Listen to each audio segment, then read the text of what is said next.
B96, this is the Jay and Julian Morning Show. I'm Jay, I'm a Leo. I'm Julian, and I would be a pimp. Well, is that your sign? Yeah. Did the paint dry on that sign yet? No. Okay. And your sign is? I'm Neo, and I am a Libra. Neo is in the building. Yes. What's going on? Congratulations, man. We are excited about this new album, Libra Scale. Indeed. Of course. November 22nd. November 22nd. I got to stress November 22nd because I pushed it back about 17 times, and I ain't going to push it back no more. November 22nd is the official release date. No more pushback. What was the reasoning for that? Just because you just want to have everything, like, perfect? As perfect as I can get it. I hope I didn't overthink it. You know, I had to make sure that all the T's were crossed and all the lowercase I's were dotted, basically. Mm-hmm. But you're doing like a couple things at once because you got the Libra Scale album, then you also have a movie or a comic book. Tell trailer is sick, by the way. Well, the thing is, Libra Scale is a movie. It's kind of an audio movie. See, here's what I was gonna do. Initially, I was gonna make Libra Scale an actual movie. You know, I wrote a script of 147 pages or something like that. And in the world of movies, a page equates to a minute. So 147 minutes, hour and a half, something crazy like that.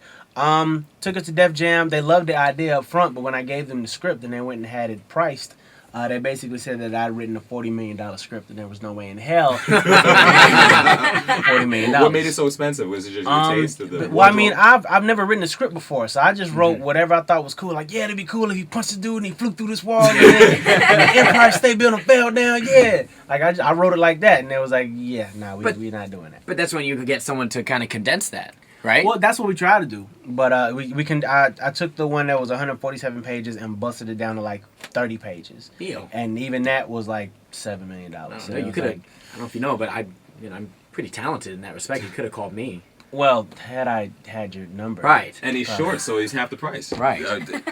Just saying. Now let's talk about some of the characters in your movie. You of course play you're a superhero. Yeah.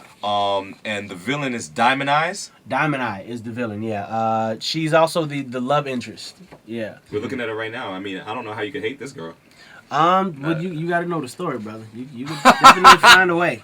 Definitely find a way. I read a little bit of the story. Apparently, you were not supposed to fall in love with her or anybody at all, right? Yeah. The thing is, it follows three guys. Clyde, Jerome, and Leroy are the three guys, and they're garbage men in a big city.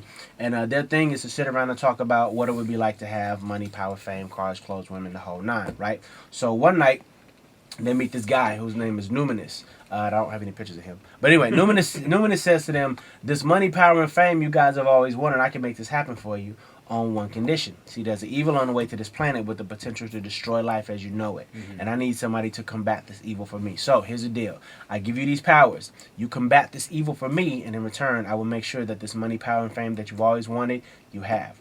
So the guys think about it for a second, literally a second, and they go, you know what, all right, cool, whatever, let's do it. Chicago, I mean, do you want to take Neo to Comic Con or to the bedroom? I mean, you take a shot, he's multifaceted. Yeah, you're definitely big fan of the comic books, yeah? Yeah, I actually got a chance to go to the one in New York. I didn't get a chance to do the big one in, where is it, San Diego? San Diego, yeah. Yeah, missed that one, but I got to go to the one in New York, and I got to say, I was a little frightened, but I did have a good time. You meet some crazies out there? There was some interesting costumes floating around that place. Yeah. When does this movie come out, by the way? The actual movie is never coming out because we didn't get a chance to do the movie. What we did is we shot. We told the story through the videos. Okay. As of right now, there's 3. There'll probably be 5 total, but there's 3 long form videos on compoundent.com is where you can go and check them out. And it's Beautiful Monster, Champagne Life, and 1 in a Million. Okay. And all the videos tie together to tell the story. Okay. So sequential. Yeah. Neo hanging out with the Jay and Julian show on B96 in Chicago. Let's talk about one of the newest characters you'll be playing. Daddy. Oh Lord. That's crazy. Yes. January indeed. is January. That's when the baby's January. born? Yeah, that's what they tell us. Mm-hmm. None of us in here have kids, Neo. So you're beating us all to the punch. Oh, okay. What's it like dealing with a pregnant woman? I will put it to you this way: just smile and nod. What kind of things is she saying? What is she asking for? Well, you know what, and it's the crazy thing because the mother of my daughter, she's the most easy. She's me. She's Sunday morning, laid back. Nothing is an issue. But as a pregnant her, everything is an issue. It's like if I tell her I'm gonna call her at 5:30 and I call at 5:32. And we have to argue for 3 hours behind them 2 minutes, and there's no winning. You cannot win. That's the crazy part about it too. Like you have to excuse her for that because she's pregnant. Yeah, and Like, I hey, you think can't she's yell at her using back. that as an excuse a lot of times. What kind of foods is she craving? Nothing really crazy. You know, it's the hours. You know, 3 o'clock in the morning, I want some ice cream, and I'm asleep. So it's the it's the very forceful wake up, go get me some ice cream, and I gotta go get the ice cream. Could you deal with that?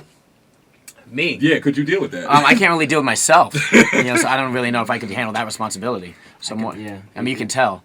Yeah. Hey, music question for you. So I'm hearing rumors that now you might be doing a collabo. You want to do something with Lady Gaga?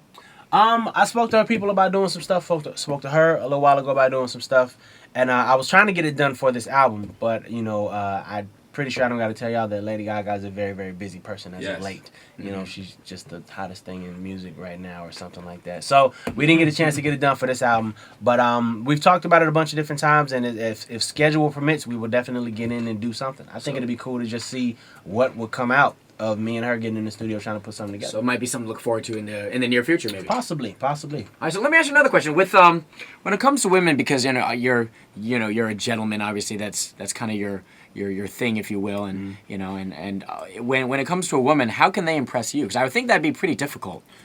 Honestly, it's really not. I'm a very She got to come correct. Well, yeah, she definitely has to come correct. But I accept people for who they are. Like the worst thing that you could do is come and try to impress me. That's the worst thing that any person can do.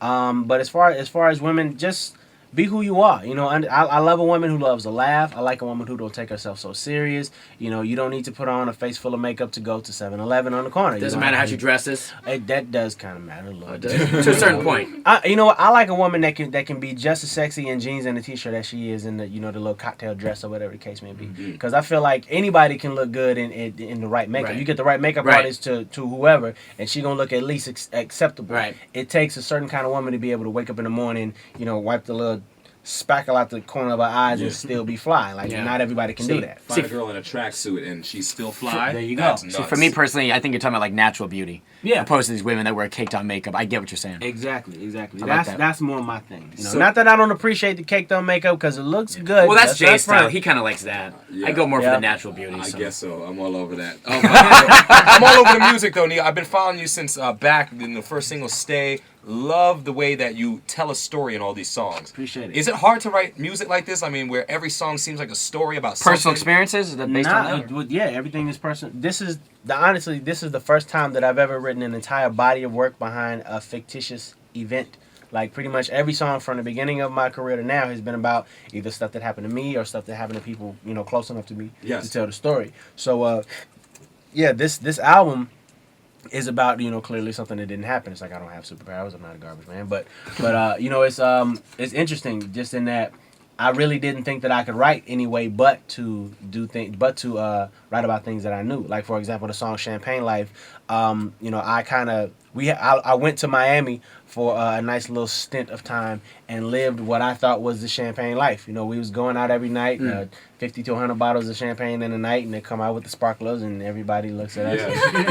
It's very, very difficult research. Very difficult research. If you're just joining us, we got Neo right now. Libra Scale comes out November 22nd with Jay and Julian. And I don't know, but for me, like, do you ever run out of ideas? Because first you said, okay, a lot of people, you come up with your music based on personal experiences, and then this is your first time fictitious. But personal experiences, do you ever run out? I mean, like, how many personal experiences can you have? Let's put it this way. Our topics on our show, personal experiences, we're out. I mean, we don't know what we're going to do tomorrow. We could write about show prep and... You get what I'm saying? Do you ever just run out of ideas? What? Well, that's when you gotta go out and make stuff happen. You have to go out and actually create. Right. You mean we gotta leave work? So go experience the world? So Neo, that idea of me concept. wanting to rob a bank, I should just make that happen then. I really feel like if you really want to talk about it on your show, you gotta get some experience. Yeah. Well, there you go.